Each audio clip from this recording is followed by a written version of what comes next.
네, 안녕하세요. 인터TV 구독자 여러분들. 오늘은 기자들의 토크로 찾아뵙습니다. 오늘은 녹화본이고요. 이렇게 지금 5시에 아마 녹화본이 올라가고 있을 겁니다. 오늘은 동아시안컵이 이제 곧 진짜 금방이더라. 네. 나는 되게 오래 좀 남은 줄 알았는데 벌써 이제 뭐 기자회견도 나오고 명단도 발표가 됐고요. 월요일날. 그래서 명단 발표와 함께 동아시안컵을 또 생각보다 잘 관심이 좀 떨어지는 경우가 되게 많아요. 근데 네네. 저는 이 대회를 되게 현장에서 많이 취재를 했기 때문에 좀 관심을 좀 많이 받았으면 좋겠다는 생각도 들고, 제가 아마 2017년 대회 때 일본에 있을 때 네네. 현장에 갔었어요. 어. 그때 막 대갈살이 김신욱이 엄청난 활약을 하고 정우영이 무회전프리 꽂고 우리가 아마 그때 4대1로 이겼을걸? 그때구나. 진짜 일본 적재에서 우리가 되게 완승, 신태호 감독과 함께 그때 고요한 선수가 상당히 잘해주고 이재성도 잘해줬던 기억도 좀 있고, 어쨌든 저는 현장에 좀 취재했던 기억들이 좀 많아서 요 대회를 한번 좀 분석해보고 좀 어떤 대회인지 좀 소개를 드리는 시간을 짤막하게 좀 가져보려고 합니다. 신동 기자와 함께합니다. 네. 시작해보도록 하겠습니다. 일단 동아시안컵이란 어떤 건지를 좀 말씀을 드려야 될 것 같은데, 일단 남자부 기준 뭐 이렇게 말씀드리면 2003년대 이제 동아시안 축구 선수권 대회 이렇게 불렸고요. 2013년대는 EAFF, 이게 이제 동아시아 축구 연맹입니다. 네. 동아시안 컵으로 불렸다가 2017년 제가 이제 현장 취재했던 대회 때부터 E1 풋볼 챔피언십으로 바뀌어서 지금까지 이어지고 있고요. 주관은 동아시아 축구 연맹 당연히 아실 거고, 사실 이게 장이 아니라 그냥 한중입니다. 한중이. 네네. 한국, 중국, 일본을 중심으로 해서 이렇게 경기가 좀 열리는 대회고, 동아시아 축구 연맹 회원국 10개국이 네네. 참가하는 축구 대회, 남녀 대회를 다 열립니다. 남자는 2003년부터, 여자는 2005년부터 시작이 됐고요. 국내에선 동아시안 컵으로 많이 알려져 있는데, 어쨌든 남자부 여자부가 날려서 열리고, 남자부 우승 상금 25만 달러 정도. 그게 나쁘지 않아요. 네, 상당히 좀 나름 또 규모가 있는 대회라고 보시면 될 것 같아요. 뭐 우리가 좀 그래도 박항서 감독 이후로 좀 기억하는 동남아 축구 선수권 대회 뭐 이런 것도 있잖아요. 네네. 그 이름 뭐였는데? 그 스즈키컵인데. 스즈키컵으로 네. 많이 불리는. 네. 근데 동남아는 그게 왜 활성화되어 있냐면 워낙 월드컵 진출이 어렵기 때문에 맞아요. 그 대회를 사실상 뭐랄까 아시안컵도 잘 못 나오고 지금이야 나가지만 동남아 월드컵. 그치, 그런 느낌으로 불리고, 우리는 그러니까 물론 중국은 아니지만 이 동아시안 이 팀들은 좀 자주 또 월드컵 나가기 때문에 규모나 이런 관심도 좀 떨어지긴 하지만 꽤 큰 규모가 있는 대회라고 보시면 될 것 같습니다. 자, 그러면은 동아시안컵의 좀 역사를 조금 알려주시겠어요? 일단 동아시안컵 말씀하신 대로 2003년에 시작을 했고 초대 우승팀이 대한민국입니다. 일본에서 했는데 우리나라가 이겼고, 대한민국이 총 5회 우승을 했습니다. 2015, 그러네. 2017, 2019에서 3연패를 하면서 우승을 했는데, 지난 대회에서는 일본에서 열렸는데 일본이 우승했습니다. 그래서 그게 좀 아쉽지만 어쨌든 통산 5회로 우리나라가 최다 우승국이고, 이게 보면은 사실 한중일 대회고 플러스 알파로 그제 예선을 치르고 올라온 팀이 하는데, 원래 대부분 북한이 올라갔습니다. 근데 북한이 지금 2대회 연속 의미 없는 결장. 네. 우리는 소통하지 않는다. 네네. 그냥 안 나간다. 네, 이렇게 북한이 안 나와서 거의 홍콩이 주로 나오고 있는데, 홍콩은 아시겠지만 좀 약간 전력이 약해가지고 떨어지죠. 그래서 이제 이 대회의 최고 흥행은 대한민국과 일본의 대결. 사실 한일전이 좀 약간 요즘에 안 하잖아요. 근데 이 경기 물론 다 주전은 아니지만 일본은 2013년, 22년에 우승을 했고, 그래도 이 한일전이 이 대회의 최대 약간 뭐라 그러지? 하이라이트입니다. 그렇게 하기 때문에 네. 사실 2014년 대회를 우리가 열었었는데, 그때는 이제 약간 런던 올림픽 때문에 수년이 돼서 좀 열렸던 경기인데, 그때 호주도 참가를 했었어요. 네네네. 어떻게 보면 그게 좀 특이점이 있을 수 있을 것 같고, 여자부도 보통 이제 한중일이 아무래도 여자 축구는 좀 중일이 좀 강하잖아. 네네. 한국에 조금 처지는 어쨌든 상황이고, 여자부를 간단하게 말씀을 드리면, 여자부는 우리나라가 우승을 이제 1회 했습니다. 네네. 2005년 개최 대회로 우승을, 그 뒤로는 일본, 북한이 좀 나눠 가지고 있고, 의외로 중국이 좀 여자 축구는 좀 센데 아직까지는 그런 경험이 없습니다. 준우승만 좀 있고. 네네. 어쨌든 이번 대회는 이제 한국에서 열리는 대회가 됐습니다. 그리고 이제 한국에서 하는 세 번째 동아시안컵인데, 이게 2005년에는 놀랍게도 중국이 우승했습니다. 어허. 대단하고, 2019년에는 우리나라 우승했고, 이제 세 번째인데 우승해야겠죠. 예. 그러니까 이제 원래 이 동아시안컵 대회는 약간 개최국 징크스가 좀 있었어. 그래서 그 아까 말씀하셨던 중국에서 열렸을 때 우리나라 우승하고, 대한민국에 열렸을 때는 중국이 우승하고, 네네. 또 일본에 열렸을 때 대한민국이 우승하고, 이런 게 좀 있었는데, 그리고 연패가 없었어. 연승 우승. 근데 그걸 다 대한민국이 깨버렸습니다. 맞습니다. 그러니까 일단은 우리나라가 2015년 중국 대회, 2017년 일본 대회, 제가 현장에 취재했던 2019년 이제 한국에서 열린 대회를 다 대한민국 3연패를 했습니다. 그러면서 연패 그 징크스도 깨고 개최국 징크스도 깨고 어쨌든 한국이 다 했고 그 뒤로 이제 지난 대회에서는 일본이 또 우승하면서 개최국 징크스를 깼습니다. 어쨌든 이번 대회를 좀 노리고 있고 좀 보시면은 뭐 되게 재밌는 것들이 좀 많아요. 2003년 남자부만 보면은 2003년 대회는 이제 MVP가 유상철 감독님이셨고 그리고 2008년도 때는 우리 김남일 선수가 네 우리 또 MVP를 차지했고 2010년에는 두웨이 대단하다. 셀틱. 네. 그 두웨이가 약간 MVP를 차지했고 2015년에는 우리 장현수 선수 뭐 지금은 약간 좀 여러 가지 이슈로 좀 이제 대표팀과 멀어졌는데 어쨌든 장현수 선수가 MVP 차지했고 2017년 제가 현장 취재했던 대회는 이재성의 날이었습니다. 전북 뛰었던. 그때는 너무 잘했죠. 그리고 유럽 진출을 했고 근데 그 대회 때는 뭐 고요한, 이재성, 김신우 미친 활약들을 한 선수 꽤 많았습니다. 그래서 이때는 이재성 선수가 받았고 2019년 우리가 연패를 했을 때는 황인범 선수가 이때 아산에 있었던 거? 아무튼 뭐 대전? 대전인가 아산인가 좀 헷갈리긴 합니다. 어쨌든 황인범이 엄청나게 활약을 펼쳤고 또 재밌게도 최우 수비수가 김민재입니다. 참 안 어울립니다, 뭔가. 그때 전북 시절이니까 어쨌든 여러 가지 참 재밌는 일들이 많았고 2015년부터 19년까지 연패를 하는 경우는 우리가 다 MVP 받았고 뭐 김영건이 최우 수비수 받았고 또 최우 골키퍼가 뭐 조현우 뭐 이런 것들을 좀 여러 가지 기록들이 있는 동아시안컵 대회입니다. 그러니까 직전 대회는 이제 소마유키가 MVP 차지했고 김동준 골키퍼가 최우 골키퍼로 선정이 됐습니다. 그러니까 이런 게 좀 화제가 됐는데 김동준 선수는 이번에 발탁이 안 됐기 때문에 좀 볼 수가 없는 상황입니다. 자, 동아시안컵 일정을 좀 소개를 해주시죠.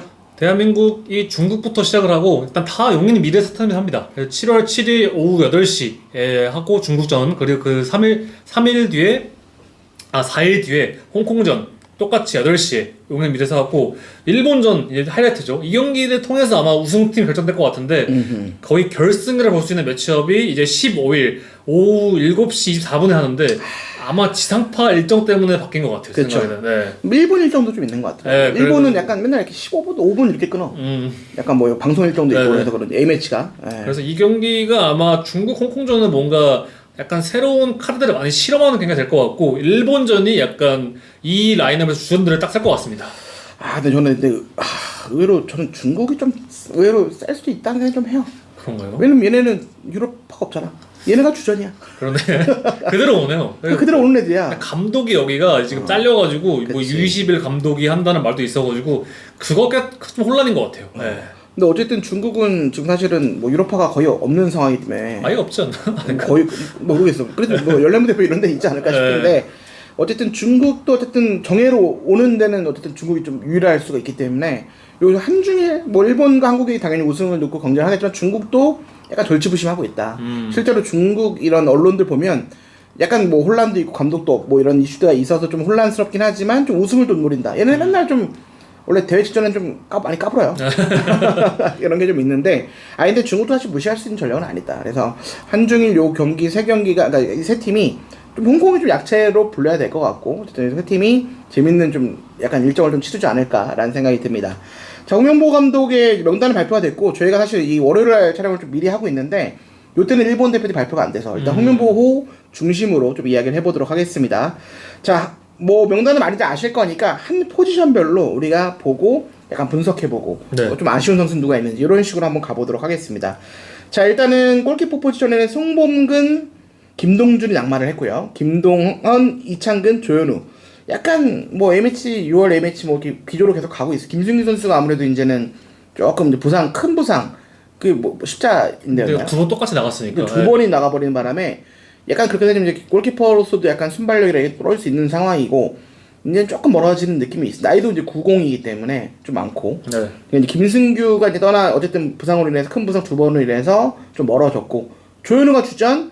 이창근과 김동원이 좀 이렇게 경쟁하는 상황이 됐습니다. 이거 어떻게 보십니까? 약간 이 홍명보 감독은 이 골키퍼진에는 큰 변화를 항상 안 주는 것 같아요. 그래서 좀 부상이 아니거나 하면은 안 빼는 것 같은데 사실 송범근도 지금 전북 돌풍 중심이거든요. 잘하고 있는데. 초반에는 좀 불안한 모습도 있었지만 지금은 뭐 선방 잘하고 있고 뭐 빌드업이나 이렇게 수비 조율은 최고기 때문에 저는 약간 김동원이 김천 잘하긴 했지만 약간 제대하고 나서 K리그 2로 왔기 때문에 물론 인천이 압도 잘하고 있지만 그래도 뭔가 성범근이 K리그 1에 있고 전부 잘하고 있으니까 들어갈 줄 알았는데 약간 홍명보 감독은 변화를 택하기보다는 이 골키퍼는 약간 이 그대로 갈 것 같아요. 이창근부터 김동원, 조현우까지. 그리고 송범근이 아마 네 번째, 세 번째 옵션은 맞는 네네. 것 같아요. 그래서 네네. 예비 명단에도 있을 것 같고.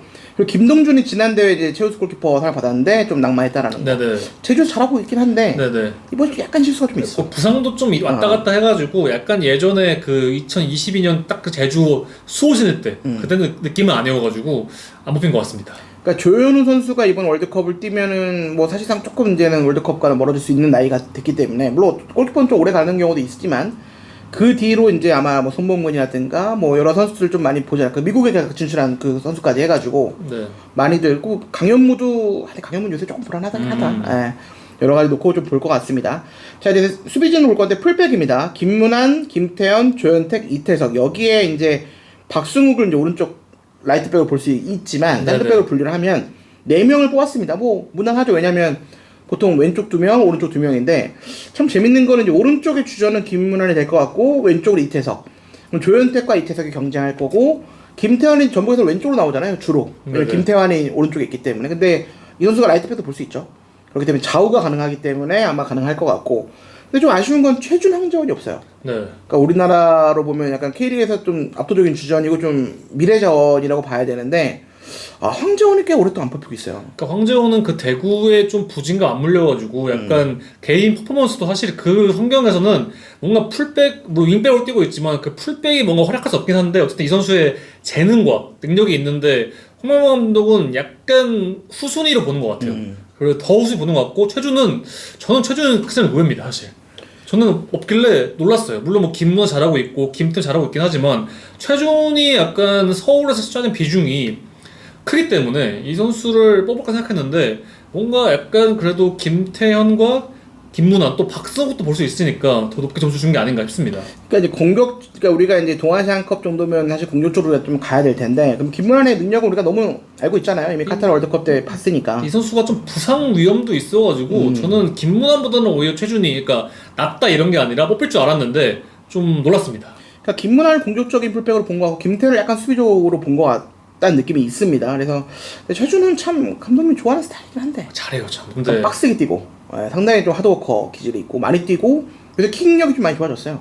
그래서 뽑힐 줄 알았는데 어쨌든 안 펴봤고 황재원은 전술적인 능력이 좀 뛰어난 선수예요. 그러니까 뭐 약간 인버티도 가능하고 윙백도 가능하고 미드필더 가능. 킥도 좋고 근데 홍명보 감독은 약간 좀 더 빡시게 뛰고 많이 뛰고 이런 유형을 좀 좋아하는 것 같습니다. 그래서 어쨌든 황재원은 그렇다 치더라도 최준의 발탁이 좀 안 된 건 좀 의외이긴 하다. 하지만 김태현의 발탁이 그렇다고 이상하진 않다. 충분히 김태현은 전북에서 너무 잘하고 있고 사실 김태현이 전북에서 왼쪽으로 뛰고 있잖아요. 근데 네.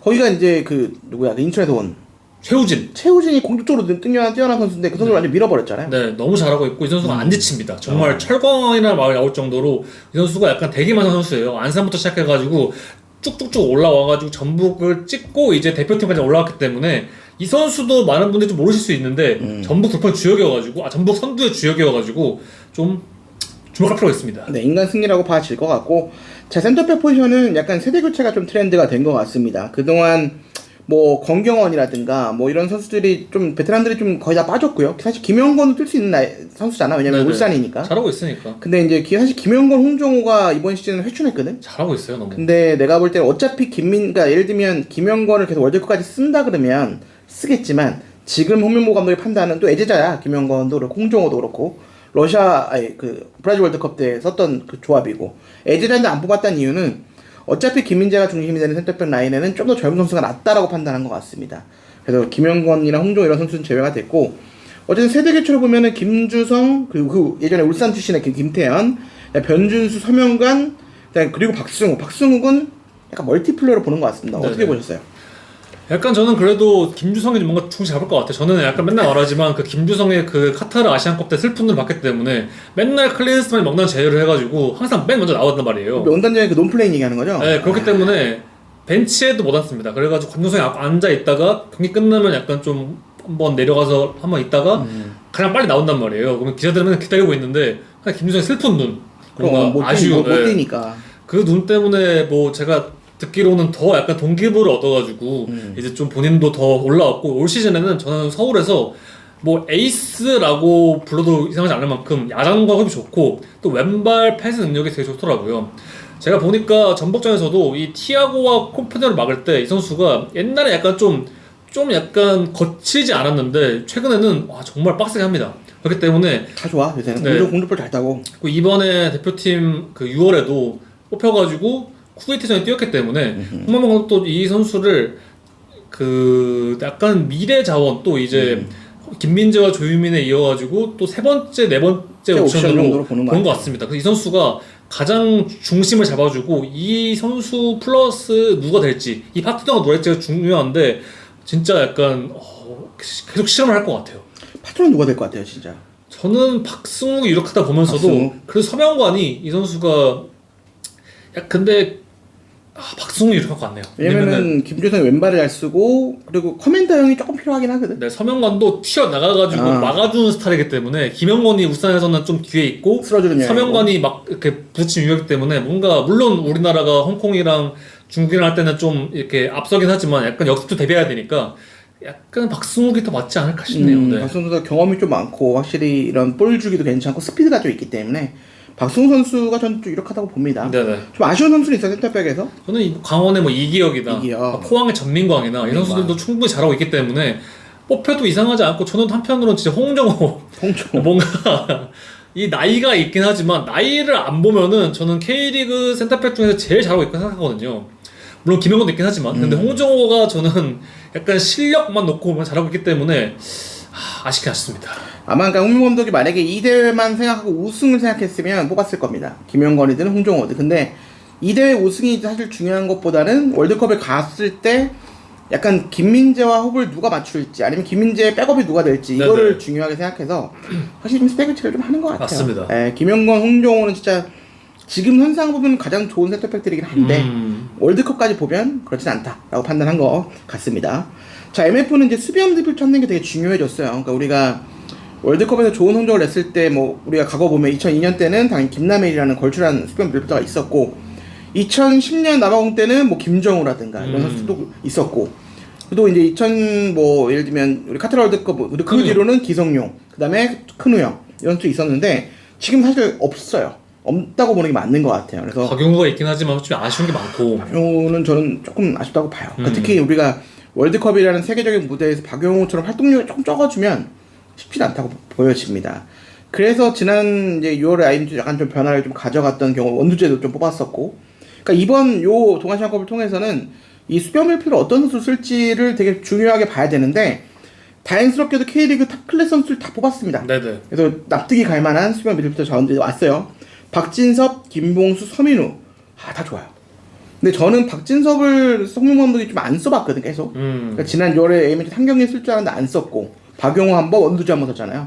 이번 경기 때는 좀 박진섭을 중심으로 좀 대표팀을 좀 꾸리지 않을까. 여기에 이제 김봉수, 서민우를 좀 어쨌든 번갈아 쓰거나 파트너로 쓰던가 여러 가지 조합을 맞출 것 같습니다. 좀 어디가 제일 유력하다고 봐요? 저는 박진섭도 좋지만 김봉수가 저는 김천에서 보여준 모습이 대전에서는 그 아직까지 적응 중이니까 그렇게 하는데 저는 김봉수의 약간 매력도 생각하거든요. 그래서 박진섭도 준비하겠지만 저는 김봉수를 오히려 좀 쓰면서 이 김봉수가 경쟁력을 보인다면 월드컵까지도 갈 수 있는 좀 수비적인 옵션 하기 때문에 좀 주목하면 좋을 것 같습니다. 그러니까 이 세 선수는 여기서 잘했으면 월드컵을 갈 수 있는 가능성이 높아질 수 있는 상황일 것 같습니다. 스타일이 달라요. 박진섭은 좀 더 수비적이고 파이팅 있고 때려주는 스타일이면 김범수는 많이 뛰면서도 풀어주고 이런 게 가능하고 서민우도 비슷한 유형이고 좀 약간의 유형이 좀 달라서 어떤 선수를 홍명보 선택을 할지 봐야 될 것 같습니다. 자, MF는 이제 황인범의 대체자를 찾아야 되는데 김진규, 이동경, 이승원 이렇게. 근데 사실 박진섭을 놓고 김봉수를 쓰면 또 황인범의 대체가 김봉수가 될 수도 있긴 한데 어쨌든 유력한 건 김진규라고 봐야 되겠죠? 네, 김진규가 물론 있긴 하지만 저는 좀 먼저 말하고 싶은 건 아쉬운 건 황상윤. 정말 이 역할에서 딱 맞는 선수인데 그러니까 황인범과 정말 비슷한 역할을 하고 있고 전북에서 진짜 보면은 미칩니다. 그러니까 물론 서울전에서는 조금 밀린 부분도 있긴 하지만 이 선수가 풀어주면은 진짜 장난이 아니더라고요. 그리고 수원FC 때 임대할 때 경험 얻고 오니까 이 뛰어다니는 약간 기술과 약간 자신감과 이런 것들이 올라와가지고 강상현은 저는 충분히 이 연령별 뿐만 아니라 AF팀에서도 능력이 있다 했는데 저는 그래서 이번 대공시안컵에는 물론 좋은 선수 많지만 들어갈 줄 알았는데 아쉬웠습니다. 근데 아마 그 역할은 참 광순 너무 잘 맞지만 그래서 김진규가 하지 않을까 네네. 싶어요. 그리고 이동경은 약간 이재성 대체자 또는 이강인 선수 대체자 느낌으로 날 것 같고, 그러니까 10번으로 뛰고. 그러니까 지난 이동근 선수가 3월에 선발 출연해 보면은 우측 윙어로 나왔어요. 홍명보 감독은 이 선수가 물론 중앙 지향적이긴 하지만 약간 측면에 두면서 좀 중앙으로 파고드는 걸 원하는 것 같은데 그런 것들을 이제 어떻게 활용할지 지켜보면 재밌을 것 같습니다. 근데 그때는 이제 유로파들이 있으니까 네, 그렇게 네. 썼는데 아마 김천에서 활약은 사실 세컨 스트라이커 느낌이 좀 맞죠. 강하거든요. 전방에 좀 포함돼 있고. 그러니까 이동경을 중심으로 아마 중원 라인이 구축될 것 같아요. 만약에 저는 좀 해봤으면 하는 라인업은 박진석, 김진규, 이동경 라인. 약간 황인보 세자, 그다음에 수비형 빌더, 10번 롤. 그러니까 이강인 또는 이대성 선수 역할을 해줄 수 있는 이동경이 좋을 것 같고 이승원 선수는 아직 좀 어리니까 예전에 경험적인 측면. U20 월드컵 때 브론즈볼인가 맞던 선수인데. 그럼요. 우리 너무 잘 알고 있지. 네, 골든볼 아니었는데 아무튼 뭐. 브론즈볼이었을 거예요. 네, 그래서 받았는데 이 선수가 또 김천 가가지고 잘하고 있기 때문에 홍명 감독이 김천 되게 좋아합니다. 김천을 좋아하기 때문에 이 선수가 굉장히 어림에도 저는 아마 제일 깜짝 발탁인 것 같아요. 그래가지고 이 선수도 향후에 좀 대표팀을 들어올 수 있는 자원이 될지 지켜보면 될 것 같습니다. 네, 이제 윙어 왕국 대한민국인데 일단은 정말 몇 자리 없어요. 사실은 요 자리에서는 이제 전진우, 문선민 그리고 나상호가 복귀를 했습니다. 나상호 선수는 뽑히진 않았지만 계속 예비 명단에 있던 선수라고 들었습니다. 그래서 나상호 선수가 좀 복귀를 했는데 스타일이 달라요. 전진우는 확실히 최근에 득점력이라든가 전진성 그 다음에 문선민은 속도, 그 다음에 나상호는 수비가담이라든가 활동량, 그러니까 이 스타일이 완전 다른데 어쨌든 월드컵을 간다면 요 세 명이 다 가지 못할 거고 한 자리일 텐데 많아봐야 한 자리일 텐데 과연 어떤 스타일을 과연 감독이 데려갈지. 왜냐면 요 자리에는 지금 뭐 양현준, 양민혁, 뭐 배준호, 엄지성 어우 너무 많아. 손흥민, 황해찬, 뭐 이강인 다 있으니까 이재성도 다 있으니까. 그쵸. 그럼 한 자리 정도가 비거나 안 빌거나 요 자리인데 참 바늘구멍입니다. 과연 K리그에서 가장 좋은 전준우가 좀 더 위를 가져갈지 아니면 후반에 게임 체인저인 문선민 아니면 월드컵이라는 무대는 아무래도 수비가담이라든가 이런 게 중요하기 때문에 나상호가 또 낙점을 받을지 이 세 선수의 이 활약에 따라서 월드컵을 갈 수 있냐 안 갈 수 있냐가 상당히 많이 갈리지 않을까 생각이 듭니다. 자, 공격수는 이제 2명 오세훈과 이호재 그다음에 주민규가 탈락을 했습니다. 네네. 스트라이커 세대 교체 좀 가고 있죠? 네, 약간 마찬가지로 주민규가 득점 2위에 올라 있고 그래도 좀 부진하긴 해도 이 선수가 능력이 있는데 마찬가지로 김영권이랑 홍정호를 안 뽑은 것처럼 일단 월드컵에 갈 수 있는 데려갈 수 있는 선수를 데려가 보는 것 같아요. 그게 오세훈과 이호재인데 사실 오세훈은 지금 마치타 젤비아에서 18경기 한 골입니다. 골이 좀 적지. 네, 적어가지고 하지만 이 선수의 능력이나 약간 기동력 더 젊은 이런 피지컬이 좋잖아. 네, 그런 걸 보고 있기 때문에 오세훈 뽑은 것 같고 이호재는 사실 항상 명단에 올랐어요. 그러니까 명단이라기보다 그 예비 명단 올랐는데 뭐 할 때마다 오영규가 들어가거나 아니면 주민규가 들어가 이런 거였는데 뽑히면서 지금 포항에서 제일 잘하고 있습니다. 이 중앙에서 좀 부탁하는 면이 있었고 그 전에는 좀 0점 조절이 안 맞으면서 이렇게 슈팅은 많이 하지만 골을 못 넣는 선수였는데 최근에는 확실히 그런 게 올라와가지고 이 선수가 아마 정말 약간 느낌이 젊은 시절 주민규, 전성기 주민규 느낌이라서 이 동아시안컵에서 잘해준다면은 뭐 오영규도 있고 향후에 뭐 조기성도 있고 손흥민과 황희찬이 중앙에 들어올 수도 있지만 잘 준다면은 저는 충분히 월드컵을 볼 수 있기 때문에 이호재도 좀 동기부여가 클 거고 홍명보가 또 기대가 클 것 같습니다. 그러니까 지금 월드컵에서는 주민규 선수는 이제 탈락을 또 했는데 아마 90이기 때문에 월드컵까지 보긴 좀 어렵다라고 홍명보 감독이 판단을 한 것 같아요. 그래서 좀 더 어린 자원들을 발탁을 했고 이호재, 오세훈도 젊고 여기다 이제 오영규도 젊기 때문에 요 세 명과 조규성의 경쟁이 좀 월드컵까지 이어질 것 같습니다. 네네. 그래서 이호재가 과연 이 동아시안컵 어떤 모습을 보여줄지가 상당히 중요할 것 같아요. 자, 명단은 좀 총평을 좀 해볼까요? 저는 이제 좀 신선한 명단이 있고 좀 앞으로 K리그가 좀 많이 그 인기가 있잖아요. 그래서 이제 좀 K리그를 볼 수 있는, 그러니까 일반 팬들이 사실 K리그 아무 팬이 많은데 대표팀 경기는 물론 손흥민과 이강이 없긴 하지만 그래도 많이 볼 거란 말이에요. K리그를 소개할 수 있는 자리, 그래서 K리거들이 많이 뽑기 때문에 기대됩니다. 네. 저는 딱 한마디 새로운 스타들이 나왔으면 좋겠다. 근데 과거 보면은 우리가 2017년 대회는 이재성과 김신욱이라는 뭐 두 선수는 이미 K리그의 완전한 스타였는데 대표팀에서는 약간 좀 뭐 스타까지는 아니었단 말이야. 근데 후반 나오고 이 두 선수가 완전히 이제 대표팀에서 자리를 잡아 월드컵까지 갔고 또 2019년 대회는 또 황인범과 김민재라는 우리의 또 확실한 스타들을 얻었고요. 2020년대는 이제 우승을 차지 못해서 좀 아쉬움이 있었지만 어쨌든 매 대회 때 한국이 우승할 때마다 스타들을 좀 배출했고 세대 교체가 자연스럽게 됐어요. 그래서 명단을 보면 홍명보 감독의 키워드는 세대 교체인 것 같고 또 새로운 스타들의 탄생. 뭐 저는 뭐 예를 들면 전진우라든가 뭐 이런 스타들이 좀 한번 또 새롭게 좀 나오지 않을까. 그러니까 전진우가 K리그의 스타긴 하지만 대표팀에서는 아직은 확실하게 자리를 잡은 게 아니란 말이야. 그래서 이번 대회를 통해서 확실히 좀 올라오고 좀 우리나라를 좀 이끌어갈 스타들이 나왔으면 좋겠다는 생각이 듭니다. 그래서 이번 대회 통해서 K리그를 많이 더 알게 돼가지고 또 K리그에 좀 관심이 있으면 좋겠고 네. 마찬가지 말씀하신 대로 스타가 나오면서 약간 새로운 이제 라인을 이끌어가는 뭐 96 라인 있고 했잖아요. 92 라인 있고 좀 약간 새로운 세대가 나와가지고 아 뭔가 월드컵에서도 이 세대를 주면 좋겠다. 이게 좀 좋을 것 같습니다. 그럼 가장 기대되는 선수 한 명씩 뽑아보고 마무리할까요? 저는 이호재. 이호재. 네. 아 이호재 좀 득점을 좀 기대해보고 저는 박진석. 우리나라가 사실 지금 유럽파들이 가득한 이 라인업에서 바늘구멍이야. 들어갈 수 있는 자리가 많지는 않은데 그래도 유일하게 좀 우리가 K리거들이 주저를 쓴 자리는 수비형 미드필더다.